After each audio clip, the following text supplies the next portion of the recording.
Shalom, Bapak Ibu yang dikasihi oleh Tuhan Yesus Kristus, kita akan membaca dan merenungkan firman Tuhan pada sore hari ini dalam ibadah Pelkat PKB dan ibadah Pelkat PKP GPIB Immanuel Cimahi. Mari kita siapkan Alkitab kita dari sesuai SBU Malam, dari kitab Hosea pasal 14, ayat yang kelima sampai ayat yang ke-8. Bila sudah disiapkan, mari kita satukan hati kita untuk mohon bimbingan Roh Kudus. Kita berdoa. Ya Tuhan, diamkanlah semua suara di dalam hati kami, karena kami hanya ingin mendengarkan suara Tuhan menyapa kehidupan kami, memberitahu kepada kami apa yang harus kami lakukan sesuai dengan kehendak Tuhan. Urapilah juga hamba-Mu ini Tuhan, supaya setiap perkataan yang keluar dari hamba-Mu ini hanyalah tentang kebenaran firman Tuhan saja. Bersabdalah ya Allah, kami siap untuk mendengarkannya. Di dalam nama Tuhan Yesus Kristus kami berdoa. Amin. Kita akan membaca firman Tuhan, Hosea 14 ayat 5 sampai ayat yang 8. Firman Tuhan mengatakan demikian. Aku akan memulihkan mereka dari penyelewengan. Aku akan mengasihi mereka dengan sukarela, sebab murkaku telah surut daripada mereka. Aku akan seperti embun bagi Israel, maka ia akan berbunga seperti bunga bakung dan akan menjulurkan akar-akarnya seperti pohon hawar. Ranting-rantingnya akan merambak, semaraknya akan seperti pohon zaitun dan berbau harum seperti yang di Libanon. Mereka akan kembali dan diam dalam naunganku dan tumbuh seperti gandum. Mereka akan berkembang seperti pohon anggur yang termasyur seperti anggur Libanon. Demikian jauh pembacaan firman Tuhan. Terpujilah Yesus Kristus. Haleluya. Bapak Ibu yang dikasihi oleh Tuhan Yesus Kristus, pembacaan kita sepanjang minggu ini mulai dari hari Minggu kemarin diambil dari kitab Hosea. Hosea adalah nabi yang dipilih Allah untuk mengingatkan kembali bangsa Israel untuk hidupnya kembali kepada jalan Tuhan. Israel kita kenal sebagai umat pilihan Allah. Israel juga kita kenal sebagai bangsa yang terkekang. Hakikat diri mereka sebagai umat pilihan Allah rupanya tidak dapat mereka rawat dengan baik, tidak dapat dipelihara dengan baik. Ini terbukti dengan kehidupan mereka yang terus-menerus membangkang dalam kehendak Tuhan. Kehidupan mereka yang terus-menerus memberontak terhadap Allah. Mereka mengandalkan kekuatan sendiri untuk melakukan atau melawan bangsa asing. Mereka juga terpengaruh oleh lingkungan sekitar dengan menyembah Baal-Baal yang mereka anggap sebagai Allah mereka. Mereka lupa bahwa Tuhanlah, hanya Tuhan saja yang saat itu menolong mereka keluar dari tanah perbudakan di Mesir dan masuk menuju tanah Kanaan. Mereka juga lupa bahwa selama ini hanya Tuhan yang memelihara kehidupan mereka. Dalam Hosea pasal 1, pembacaan hari Minggu kemarin, kita diingatkan bahwa Allah memerintahkan kepada Hosea untuk menikahi seorang perempuan sundal yang bernama Gomer. Ini mau melambangkan suatu hubungan antara Allah dengan manusia. Allah adalah sosok yang setia dan manusia yang tidak pernah, yang seringkali tidak setia kepada Tuhan. Seiring dalam perjalanan pembacaan kita dalam pasal-pasal selanjutnya, pasal 2 dan sampai dengan hari ini, kita membaca bahwa Israel ini sering jatuh bangun dalam pergumulan mereka untuk bertobat. Janji meninggalkan kesalahan mereka, tapi kemudian kembali lagi ikut terpengaruh dalam lingkungan sekitar dan kembali lagi membangkang dan memberontak terhadap Allah. Dalam Hosea 1 bahkan Allah sampai mengatakan bahwa aku akan menghukum bangsa ini. Aku tidak akan menyayangi lagi mereka dan mereka bukan lagi umatku. Itu yang Allah katakan dalam pasal 1. Di sisi lain, dalam pembacaan kita mau melihat juga ada di Hosea 12 ayat 10. Hosea 12 ayat 10 mengatakan, "Tetapi aku adalah Tuhan Allahmu sejak di tanah Mesir. Aku masih mau membuat engkau diam kembali di kemah-kemah, seperti di hari-hari pertemuan raya." Bapak Ibu yang dikasih Tuhan, kalau secara manusia kita sepertinya melihat bahwa kenapa ya ini kok kayaknya pelin-pelan gitu. Di sisi lain Tuhan bilang Tuhan akan menghukum bangsa Israel, namun di sisi lain juga Tuhan mengatakan bahwa aku masih menginginkan engkau diam di tempatku. Ini mau menunjukkan sebenarnya bahwa kasih Tuhan Allah mengalahkan kedegilan bangsa Israel. Itulah kasihnya Tuhan, berbeda dengan manusia.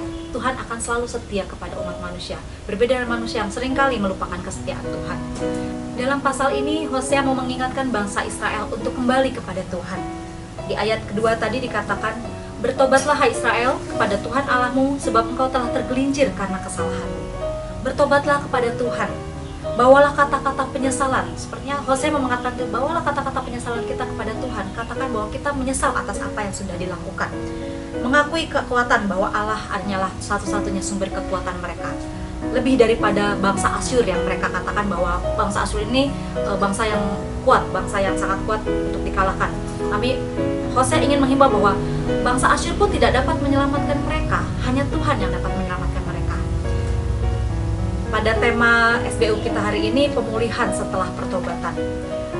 Ada hukuman yang pasti mungkin akan Tuhan berikan saat kita melakukan kesalahan-kesalahan kita. Ketika umat bertobat, maka ada dua hal yang terjadi. Yang pertama, perubahan dalam diri orang-orang tersebut, dan yang kedua adalah perubahan dalam sosok Tuhan. Kita mau lihat dalam sudut yang pertama, perubahan dalam diri sendiri. Bapak Ibu, saya akan membacakan Roma 12 ayat 2b. Bagaimana seorang saat kita bilang bertobat. Roma 12 ayat 2b, tetapi berubahlah oleh pembaharuan budimu sehingga kamu dapat membedakan mana kehendak Allah, apa yang baik, yang berkenan kepada Allah, dan yang sempurna. Di sini kita mau diingatkan bahwa saat manusia mengatakan bertobat, itu harus benar-benar pulih bertobat, benar-benar bukan kadang-kadang kita suka mendengar tobat tomat ya, sekarang tobat besok kumat. Tidak seperti itu.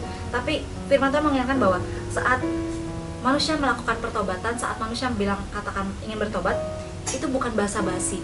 Bertobat semakin hari semakin baik, semakin mengetahui mana yang baik dan mana yang benar, mana yang berkenan di hadapan Tuhan dan yang sempurna. Itu pertobatan yang sungguh-sungguh yang seharusnya dilakukan. Bukan pertobatan yang hanya hari ini kita bertobat karena kita sudah melakukan kesalahan dan kita mendapatkan kesusahan, lalu saat besok kita mendapatkan kesenangan, kita lupa lagi atas apa yang harus kita lakukan kepada Tuhan. Bukan seperti itu. Yang kedua tadi adalah perubahan dalam sosok Tuhan. Saat manusia bertobat, ada perubahan juga yang terjadi dalam sosok Tuhan. Di sini kita mau lihat ada pemulihan setelah pertobatan. Hukuman dalam proses pertobatan yang sudah Tuhan berikan kepada bangsa Israel ternyata bisa berubah, dapat dibatalkan saat pertobatan itu benar-benar dan sungguh-sungguh dilakukan oleh bangsa Israel. Firman Tuhan pada hari ini mau mengingatkan kita dalam kehidupan kita sehari-hari. Kita mungkin saja bisa hidup seperti bangsa Israel. Kita lupa akan apa yang harus kita lakukan, apa yang menjadi bagian kita. Kita lupa akan apa kehendak Tuhan di dalam kehidupan kita. Kita lebih sering melakukan apa yang ingin kita lakukan daripada apa yang Tuhan kehendaki.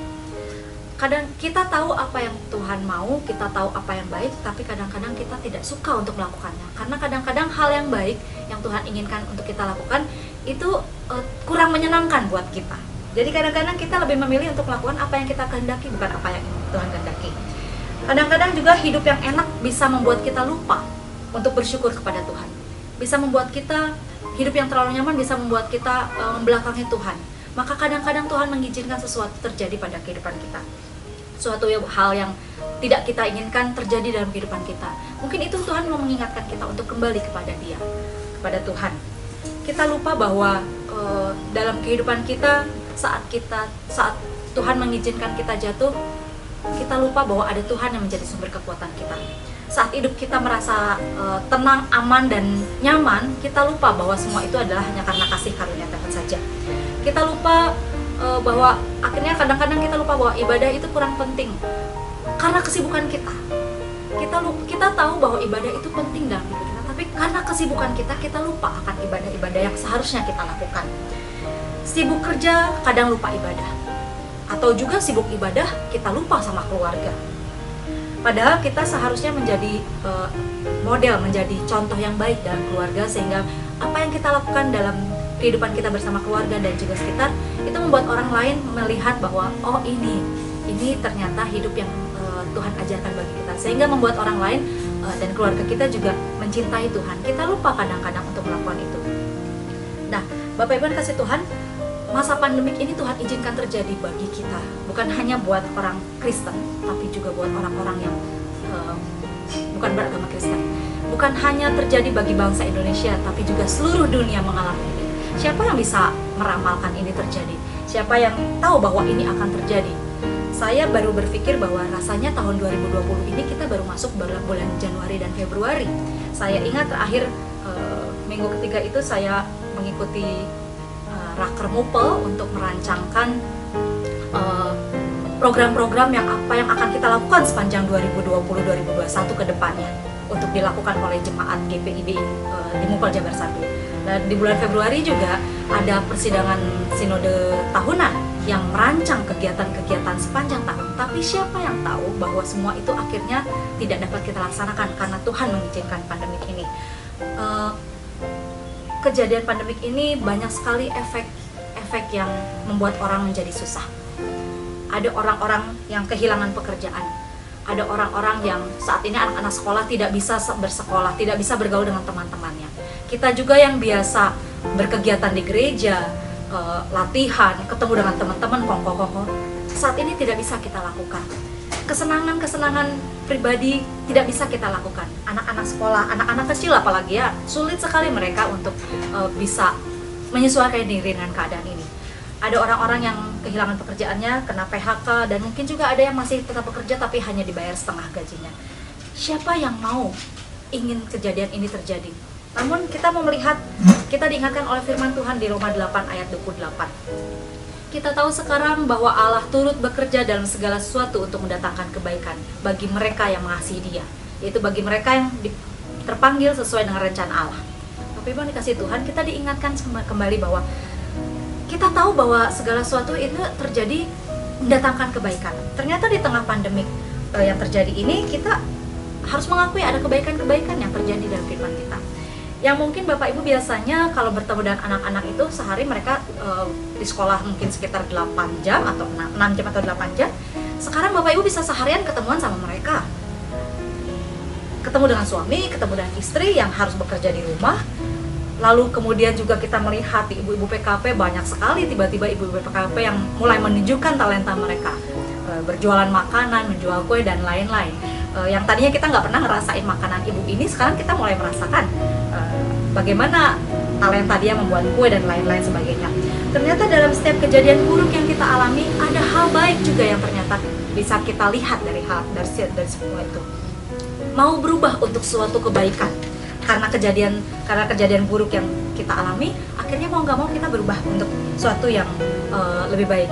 Bapak Ibu, saya tahu di sini mungkin ada beberapa dan mungkin lansia udah tidak peduli dengan teknologi. Saat ini mau tidak mau banyak orang tua yang belajar untuk melek teknologi, belajar nge-Zoom, belajar Google Meet, mau aktif di WA akhirnya gitu karena keadaan ini. Karena kita tidak bisa bertemu dengan orang-orang secara langsung. Ada usaha yang dilakukan setelah kejadian pandemik ini. Kita diingatkan kalau Bapak Ibu lihat night call tadi malam dari pendeta dari GPIB Menabur Kasih Jakarta, saya tertarik dengan analogi yang disampaikan oleh Ibu Pendeta. Terus itu saya agak lupa namanya. Pandemik ini kita diingatkan gerakan 3M, memakai masker, mencuci tangan, dan menjaga jarak. Ibu Pendeta mengingatkan ini dikaitkan dengan secara rohani, dengan Alkitab. Memakai masker, kita diingatkan untuk saat kita mau memperbaiki diri kita, saat kita mau melakukan pemulihan untuk hidup lebih baik lagi, kita diingatkan juga untuk melakukan gerakan 3M ini. Yang pertama, menggunakan masker. Ini menahan mulut kita untuk tidak mengatakan kata-kata yang membuat orang lain sedih, tidak mengeluarkan kalimat-kalimat yang tidak membangun. Ini kita mau diingatkan untuk itu, memakai masker untuk menjaga mulut kita. Lalu yang kedua adalah mencuci tangan.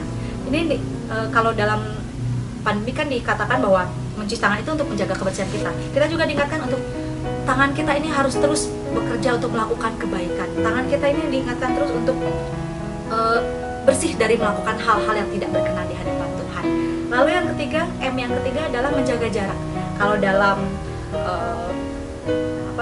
protokol kesehatan, menjaga jarak supaya kita bisa jauh dari orang-orang yang kemungkinan adalah OTG. Namun dalam analogi yang dikatakan pendeta tadi malam, beliau mengatakan bahwa kita harus menjaga jarak dari orang-orang yang sekiranya dapat membawa pengaruh buruk. Kita ingat bangsa Israel ini di tanah Kanaan, mereka justru melihat orang-orang Kanaan yang menyembah Baal. Itu malah bukan membuat mereka mempengaruhi orang Kanaan untuk menyembah Allah, tapi malah bangsa Israel yang terpengaruh oleh bangsa Kanaan untuk menjadi menyembah Allah. Nah, kita diingatkan untuk menjaga jarak dari pergaulan-pergaulan yang tidak membawa kebaikan bagi diri kita.